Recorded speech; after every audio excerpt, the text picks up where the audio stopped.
I've met with a group of very distinguished, experienced police chiefs a few weeks ago. They admit it's an issue. They've got a lot of concerns. I have met thousands and thousands of pro-choice men and women. I have never met anyone who is pro-abortion.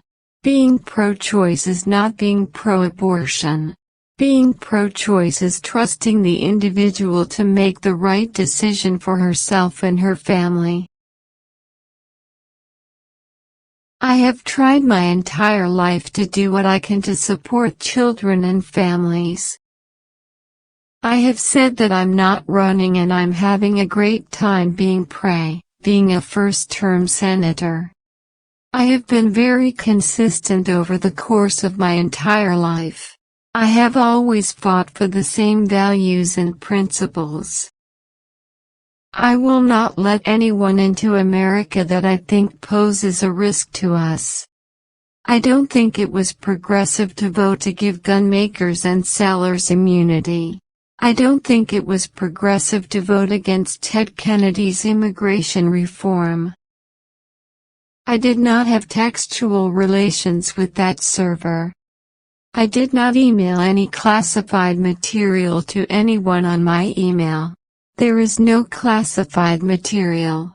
I'm certainly well aware of the classification requirements and did not send classified material. I don't believe that people vote for president based on spouses. I don't even think they vote much based on vice presidents or any other factor. I think they choose between the two people who are running. I never thought that the long-haired, bearded guy I married in law school would end up being president. I have never lost faith in America's essential goodness and greatness. I certainly think the free market has failed. I am, adamantly against illegal immigration. Most of the movies about the future show aliens descending from outer space determined to blow up the world, and somehow they always begin or end with Washington, D.C. Now I know that Walmart's policies do not reflect the best way of doing business and the values that I think are important in America. All of our presidents come into office looking so vigorous, they grow grayer and grayer, and by the time they leave, they're as white as the building they live in. I have one big advantage, I've been coloring my hair for years. So you're not go.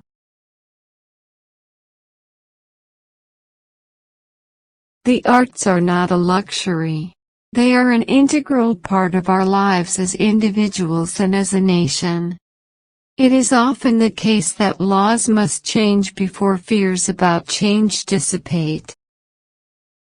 Oftentimes when you face such an overwhelming challenge as global climate change, it can be somewhat daunting. It's kind of like trying to lose weight, which I know something about.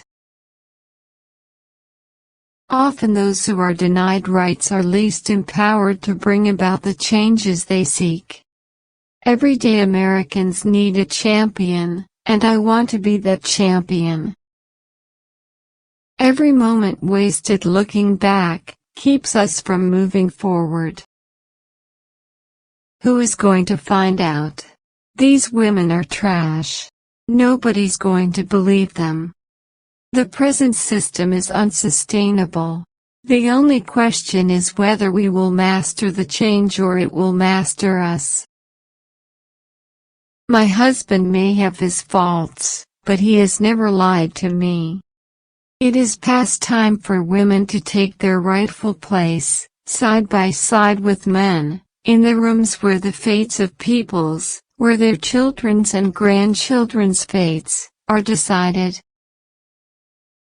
It's time for a new beginning, for an end to government of the few, by the few, and for the few, and to replace it with shared responsibility for shared prosperity. Like it or not, Women are always subject to criticism if they show too much feeling in public.